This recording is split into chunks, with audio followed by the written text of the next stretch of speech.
ભારતમાં નિયમિત રૂપે વસ્તી ગણતરી કયા બ્રિટિશ ગવર્નરના સમયમાં શરૂ થઈ હતી? લોર્ડ રિપનના. આઝાદી બાદ સ્વતંત્ર ભારતની ઐતિહાસિક પ્રથમ વસ્તી ગણતરી ક્યારે થઈ હતી? વર્ષ 1951માં. ભારતીય બંધારણની કઈ અનુસૂચિ મુજબ કેન્દ્ર સરકાર સત્તાવાર વસ્તી ગણતરી કરાવે છે? 7મી અનુસૂચિ. દેવની મોરી ખાતેથી મળેલા ભગવાન બુદ્ધના પવિત્ર અવશેષો કયા દેશમાં મોકલાયા હતા? શ્રીલંકા દેશમાં.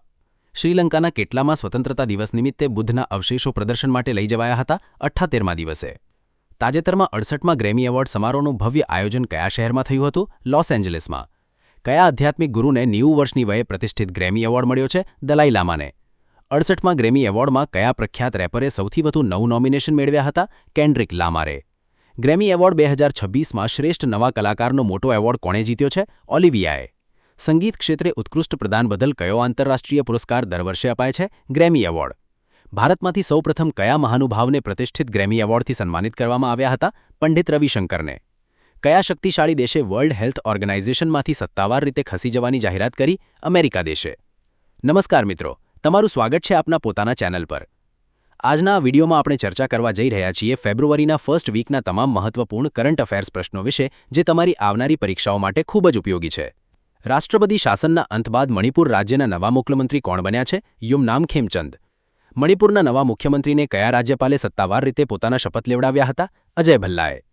વિશ્વનું પ્રથમ ખાનગી અવકાશ મથક કયા વર્ષમાં સત્તાવાર રીતે લોન્ચ થશે? વર્ષ 2027માં.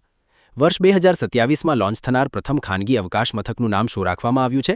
હેવન-1. હેવન-1 ખાનગી અવકાશ મથક કઈ અમેરિકન એરોસ્પેસ કંપની વિકસાવી રહી છે? Vast company. હેવન-1 અવકાશ મથક સ્પેસએક્સ કંપનીના કયા રોકેટ દ્વારા લોન્ચ કરવામાં આવશે? ફાલ્કન 9. હેવન-1 સ્પેસ સ્ટેશનમાં શરૂઆતમાં કેટલી વ્યક્તિઓના રહેવા માટેની સત્તાવાર ક્ષમતા હશે? 4 વ્યક્તિઓની. તાજેતરમાં 91 વર્ષની વયે અવસાન પામનાર આંદ્રે બેટિલે કયા ક્ષેત્રના મહાનુભાવ હતા? સમાજશાસ્ત્રી. સમાજશાસ્ત્રી આંદ્રે બેટિલેને 2005માં કયા પદ્મ પુરસ્કારથી વિશેષ નવાજવામાં આવ્યા હતા? પદ્મભૂષણથી. આંદ્રે બેટિલેએ લખેલું પ્રખ્યાત ઐતિહાસિક પુસ્તક સત્તાવાર રીતે કયું હોવાનું નોંધાયું છે? જાતિ વર્ગ શક્તિ. વર્લ્ડ ગવર્મેન્ટ સમિટ 2026નું આયોજન યુએઈના કયા શહેરમાં કરવામાં આવ્યું હતું? દુબઈ શહેરમાં. દુબઈમાં યોજાયેલ વર્લ્ડ ગવર્મેન્ટ સમિટ 2026ની સત્તાવાર થીમ શું રાખવામાં આવી હતી? Shaping future government. World government સમિટનું આયોજન દર વર્ષે સત્તાવાર રીતે કયા શહેરમાં થાય છે? દુબઈ શહેરમાં.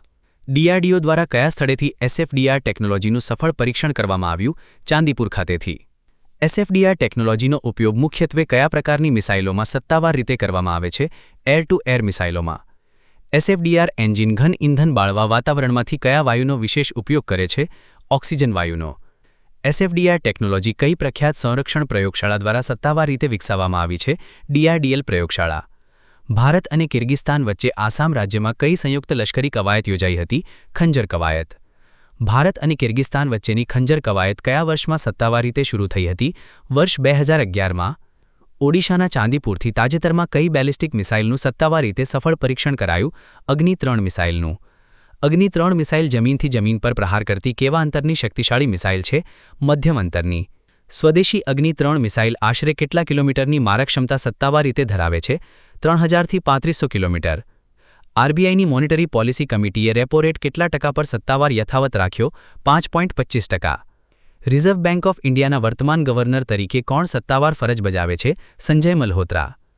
આરબીઆઈની મોનિટરી પોલિસી કમિટીમાં સત્તાવાર રીતે કુલ કેટલા સભ્યો હોય છે? 6 સભ્યો. આરબીઆઈના વર્તમાન દરોમાં સીઆરઆર સત્તાવાર રીતે કેટલા ટકા પર સ્થિર છે? 3% પર. આરબીઆઈના વર્તમાન દરોમાં એસએલઆર સત્તાવાર રીતે કેટલા ટકા પર રખાયો છે? 18% પર. કયા ભારતીય શિક્ષકને દુબઈમાં ગ્લોબલ ટીચર પ્રાઇઝ 2026થી તાજેતરમાં સન્માનિત કરાયા? રૂબલ નાગીને.